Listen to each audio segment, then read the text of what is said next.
Hey guys, what's going on? It is currently 1:30 a.m. the next morning from when this was originally announced.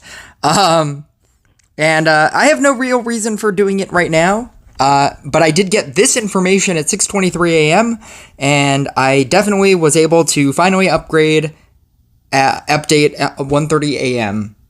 Just drop the patch, when you can drop the patch, man. Like, the idea of teasing it for an entire day and only iOS had it is crazy. Like, I get that iOS always gets it first, but if the patch isn't ready, then it's not ready, right? Or are they using iOS people as like a test? Is that what that is? I don't know. I don't claim to know the ins and outs of Rush Royale. I'm just speculating. And the idea that I just wanted to complain is what I'm trying to say. That's the only real reason why I'm doing it now. Because I could go to sleep and I could do this video tomorrow, but I've been waiting to do this video all day. And so then I was still up and I was like, well, they finally dropped it and I kind of want to complain about it. The update had a couple of interesting side notes as well, and now that I have this is why I have Hex. I've never leveled up Hex. Now it's going to be cheaper to level up Hex. I believe 8 and 9 they changed, so that is an interesting fact as well. If you go through the patch notes, level 8, you need 2 card copies and 1 magic orb as opposed to, 1 card copy and 1 magic orb. And then level 9, you need 2 card copies and 3 magic orbs. So I did apparently level up my Hex once, and so I don't get to take advantage of saving all of those orbs and... No, it was probably crystals, in all honesty. So this will not affect most people, but for the people that it does affect, there you go. If you have a level 7, 8, or 9, you get a benefit of never having upgraded your unit, like this one. I never upgraded this Phoenix, and instead of 3 copies, I only need 2 copies. But I did upgrade it once, so I could have had 1 copy, and then I would only need 1 copy to get it to a 9. Where's my compensation, Rush Royale? But I did want to talk about Clan Wars because I understand that this is different. All of your defenders, they said that defenders will receive improvements in a future update. So you can still upgrade everything and you still will get crit. So it is advisable to upgrade because it's adding to your crit unless you're trying to not upgrade your crit like every single player in this game, because you don't need to, because this game is the most free to play game in the world as long as you don't upgrade your crit. But if you do want to upgrade your crit, it's still going to give you the percentages, your crit percentage up. The store presumably will be changed, or maybe it won't. And then all the clan war is now not in clan. The store is still here, but the actual thing is going to be an event. Which I think is good. It streamlines this and it makes this look more interesting. It's like, oh, you have Challenge of Hunters and Dragon Rift and Mirror Match and Royal Trials and Clan War. Look at all this content, even though it was just kind of here instead of here, right? But in the Clan Wars, you'll notice that a lot of the rewards have been changed. You will now no longer gain legendaries as an automatic, depending on where your how far you are in. What's your total? I believe it's trophy rating.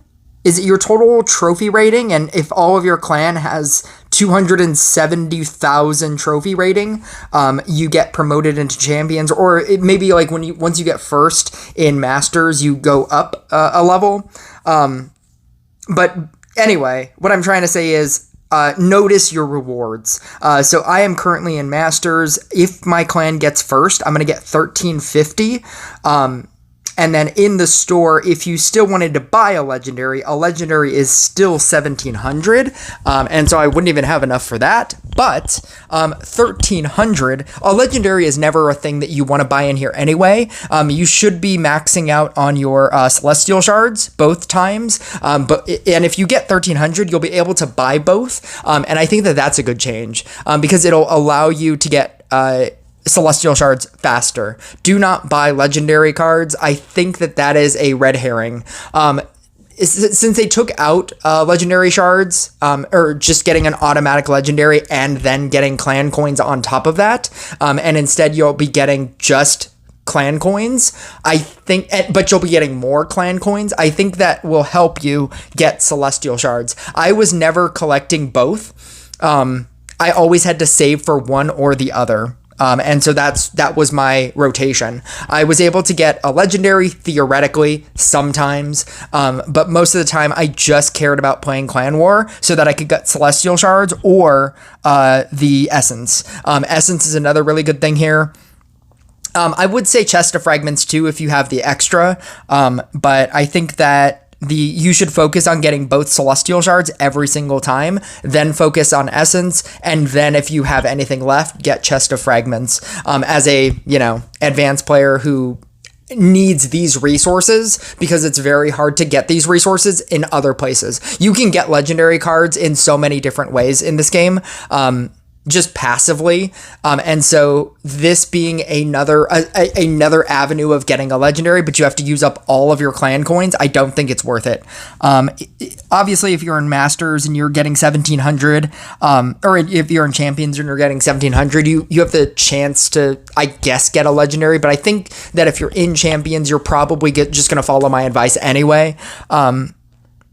1,350 is a lot, 1,050 is a lot, even 800 is a lot. And if they don't change any of these prices, 800 you'll be able to get both of the celestial shards, and you need so many celestial shards to upgrade all of your stuff. And so, getting to 1,000 celestial shards is going to be the thing. Festival of Talents is obviously going to be a thing as well.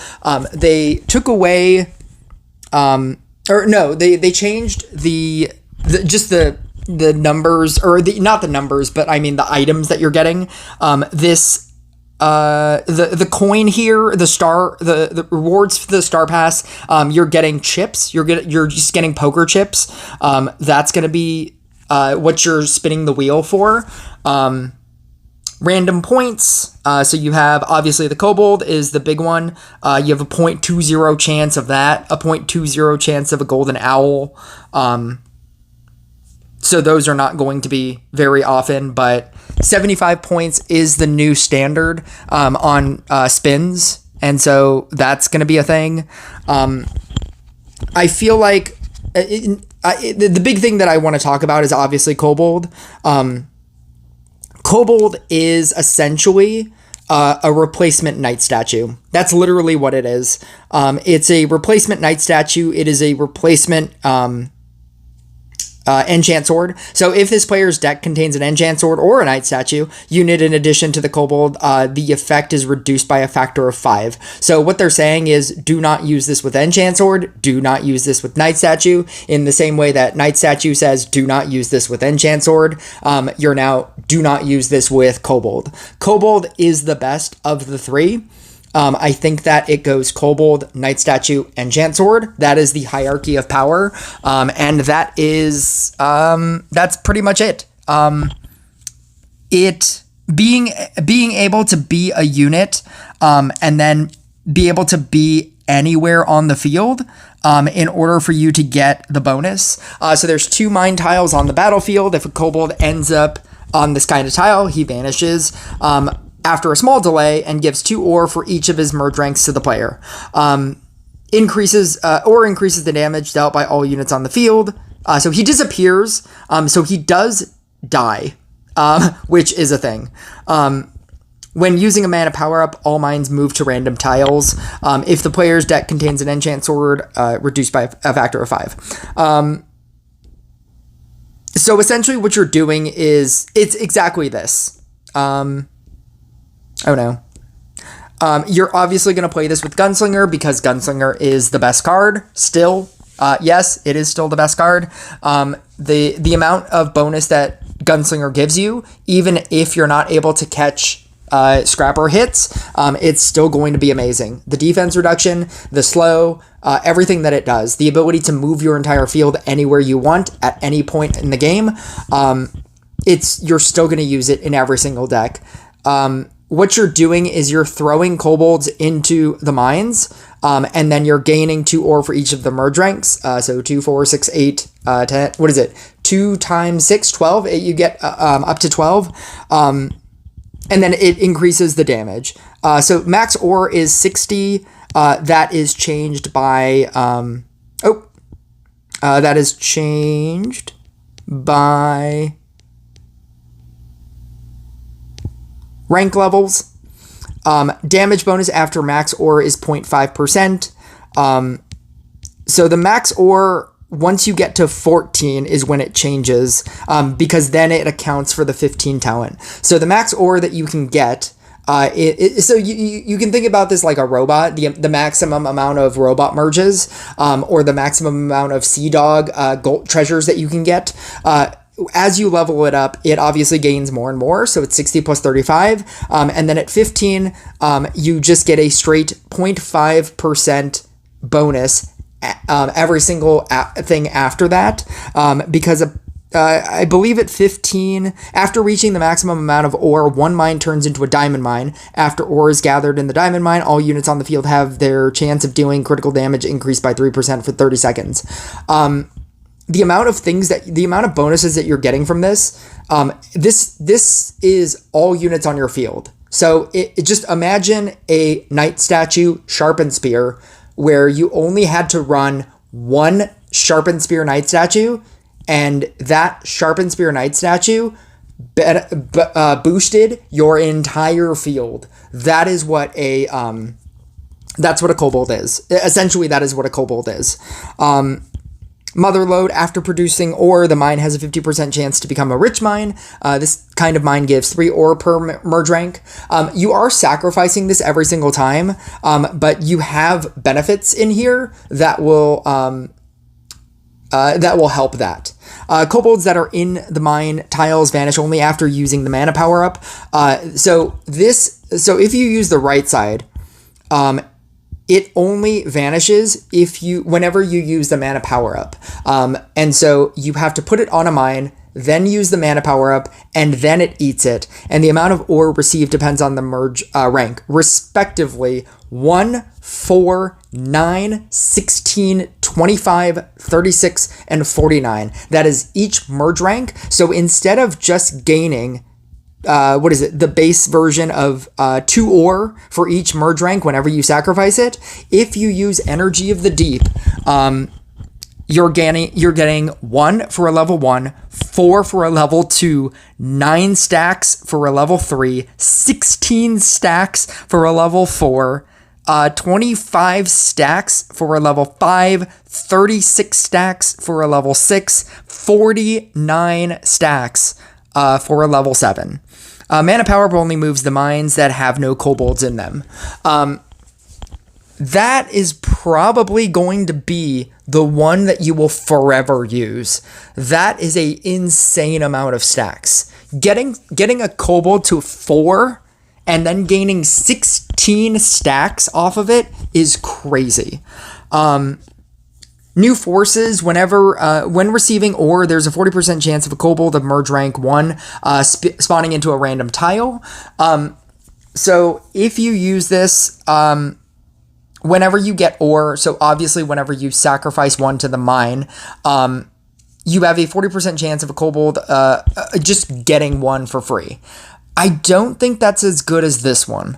When a kobold's merge rank increases, there's a 40% chance to increase the merge rank of a random kobold of the lowest merge rank on the field.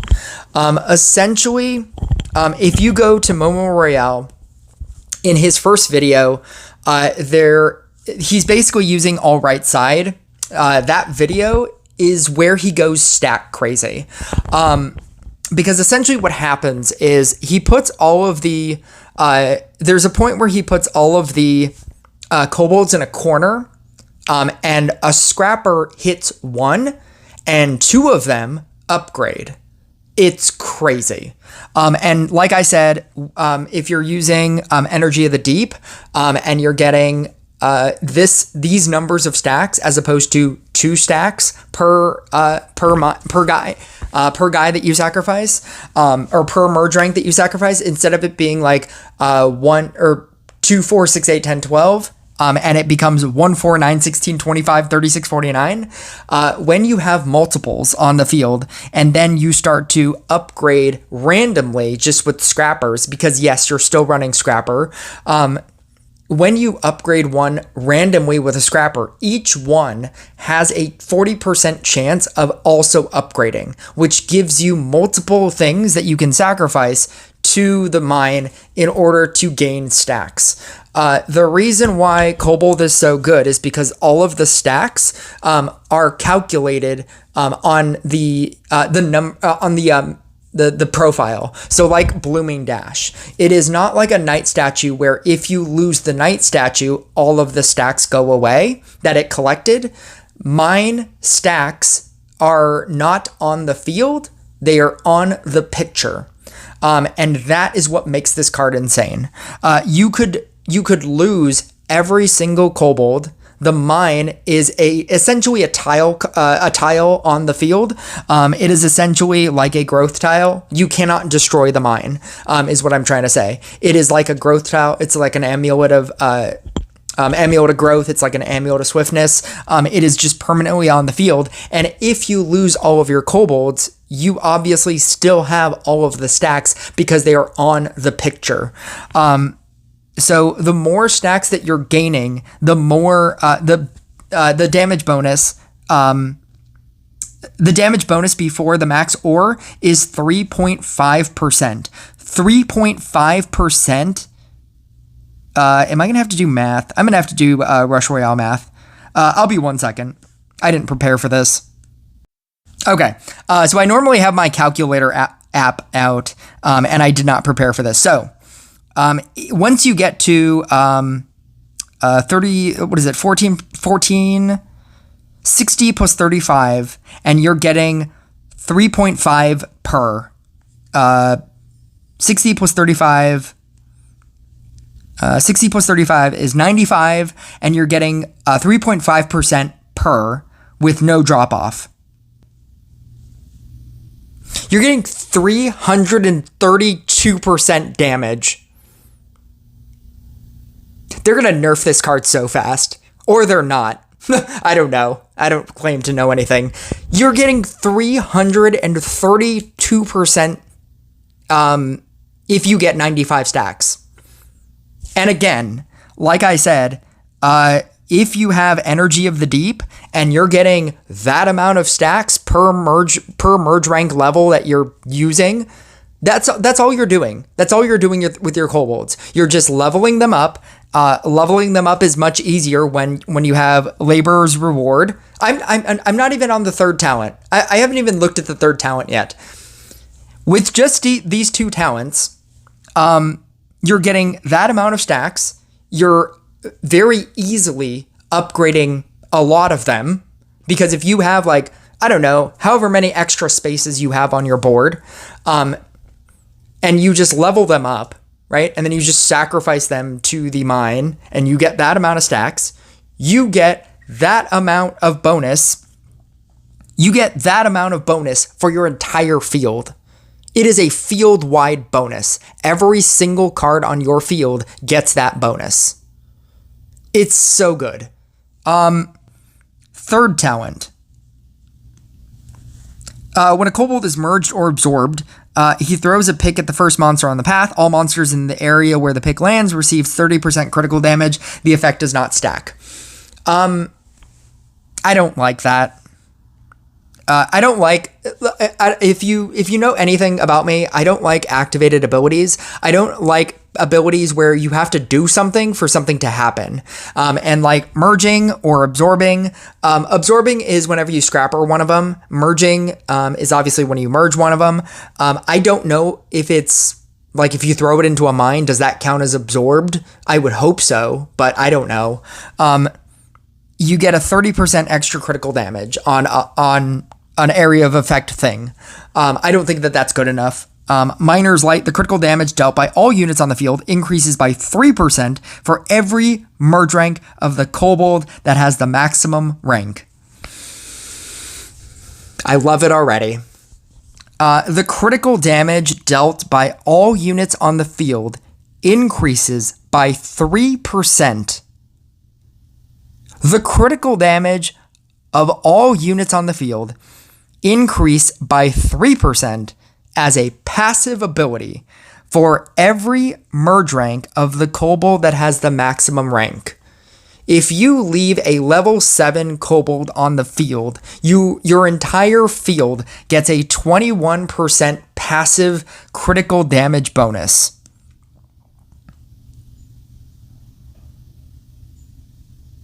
I don't think it's gonna, it's not game changing, but I think that you will get to a point where you've maxed out, you've already gotten 95 stacks, at which point you're working on the 0.5% stacks after that, which you will do. I guess if you left one level 7 on the field, I guess that's good.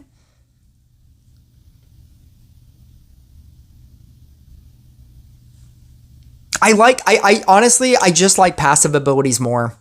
I just like having a singular thing on the field. I mean, you could use the other one, I suppose, and then just use it on bosses. I guess that's how you would use it. You would just keep summoning in, and then you would just, like, whenever a boss was about to happen, you would put it on a mine, activate it because you're using right side energy. You would activate it, get the stack, throw the pick, get the 30%. I suppose that's how you would use it. And maybe that's better because it's just easier, because then you don't have to leave a level 7 on the field, because then that just takes up an extra space on your board. But I think that I do like having 21% all the time. I think that we're just gonna have to wait for pro people to answer this question. I could see either. I think having a level 7 on the field is more detrimental to your field, because the quicker that you can get rid of your entire field, the easier it will be to upgrade everything else. What I mean by that is, because Scrapper is so bad right now, it's hard to upgrade your entire field. Your triple quotas are worse. You're having to eat an extra thing, which is costing you more mana, which is, just an extra thing, right? You have to eat an extra thing every single time. And so your mana cost is getting much higher, much quicker.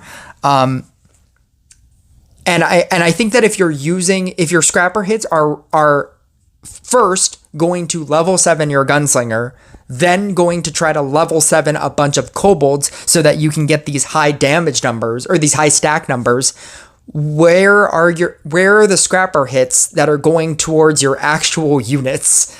I think that magic pick might be the way to go. I don't think that you want to keep leveling up your entire field. I think Labor's Reward is going to be very, very good with Zeus decks.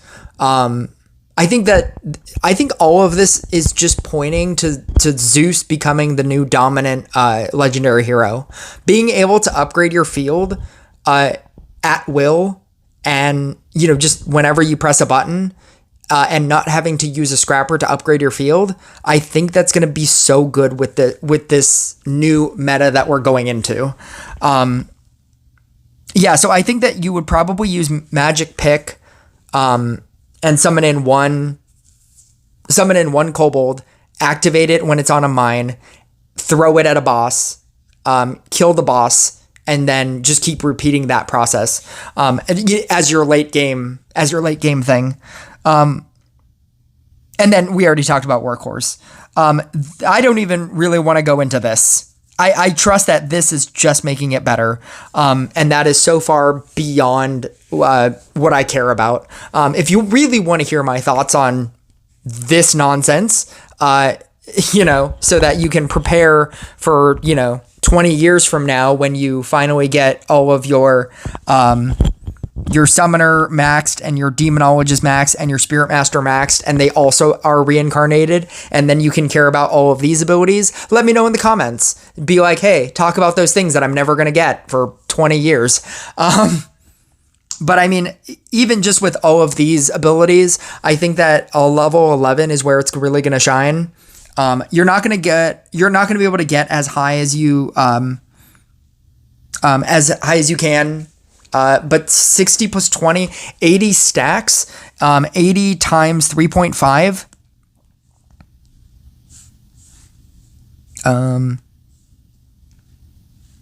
That's still 280% damage.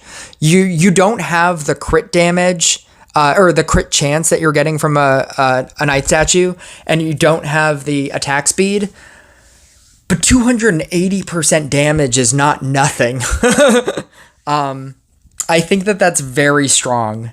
And I think that, and a 280% damage worldwide, like your entire field just gets it just because, is crazy. But yeah, anyway, let me know what you guys think in the comments. And I will catch you next video.